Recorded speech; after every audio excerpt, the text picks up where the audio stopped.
কথিত আছে যেই এই জলে হাত দেবে সে নিজের সত্যিকারের ভালোবাসাকে দেখতে পাবে। মেয়েটি নিজেকে আটকাতে পারল না, সে বন্ধুকে ঠেলে সরালো আর লুকিয়ে নিজের হাত পানিতে ডুবিয়ে দিল। হঠাৎই পানির স্পিরিট তার সামনে উপস্থিত হলো এবং তাকে তার ভবিষ্যতের ভালোবাসার মুখ দেখিয়ে দিল। সেটা দেখে মেয়ে খুশিতে ভরে গেল। এবার পালা একধার। একটু দ্বিধা নিয়ে সে নদীর ধারে এলো। যেই না হাত পানিতে ছোঁয়ালো, ছোট ছোট মাছেরা তার হাত ঘিরে ঘুরতে শুরু করলো। বুঝে ওঠার আগেই মাছেরা শক্ত করে তার হাত ধরে ফেললো। ভয়ে সে সাহায্যের জন্য চিৎকার করলো, কিন্তু তার সহপাঠীরা আতঙ্কে স্থির হয়ে গেল। হঠাৎ এক অলৌকিক ঘটনা ঘটল। মাছগুলো এক বিশাল হাতের আকার নিল এবং এক ধাকে টেনে বাইরে নিয়ে এলো। সে বাইরে আসতেই মাছগুলো মিলিয়ে গেল আর তাদের জায়গায় এক সত্যিকারের মেয়ে দাঁড়িয়ে রইল। সবাই বিস্ময়ে তাকিয়ে থাকলো। মেয়েটি জানালো যে সে হাজার বছর ধরে এক অভিশাপে আবদ্ধ ছিল এবং একধার স্পর্শেই অভিশাপ ভাঙল। সে কৃতজ্ঞতা জানালো। তার দেহ সোনালী আলোয় জ্বলে উঠল এবং মুহূর্তে মিলিয়ে গেল। কিন্তু ঠিক তখনই ছায়া থেকে এক বিশাল কঙ্কাল পাখি বেরিয়ে এলো। ফাঁপা চোখ দিয়ে একধার দিকে তাকিয়ে একধা ভেবেছিল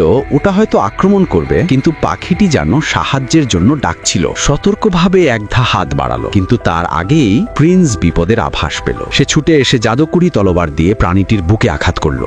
কঙ্কাল পাখিটি ভেঙে হাড়ের স্তূপে পরিণত হলো। একধার আগে প্রিন্সকে এক চড় মারল। তার তাড়াহুড়োর কারণেই এক নিরপরাধ প্রাণীর মৃত্যু হয়েছে। তখনই শিক্ষিকা সবাইকে কক্ষে ফিরে যেতে বললেন। তিনি একধার কাছে এসে বললেন যে যেই এই স্কুলে আসে তার একটি উদ্দেশ্য থাকে। আজ তুমি প্রমাণ করলে যে তুমি এই স্কুলের বহুদিন পর আসা সত্যিকারের প্রথম প্রিন্সেস। পরদিন শিক্ষিকা সবাইকে প্রধান হলে ডাকলেন এবং এক জাদু করলেন। তিনি প্রতিটি ছাত্রের আঙ্গুল হালকা করে ফুটো করলেন। তাদের আঙ্গুলের ডগা জ্বলে উঠল। তাদের শক্তি অবশেষে জেগে উঠল। কিন্তু এরপর যা ঘটতে যাচ্ছে তা আর নিয়ন্ত্রণের বাইরে চলে যাবে, কারণ এই মেয়েটি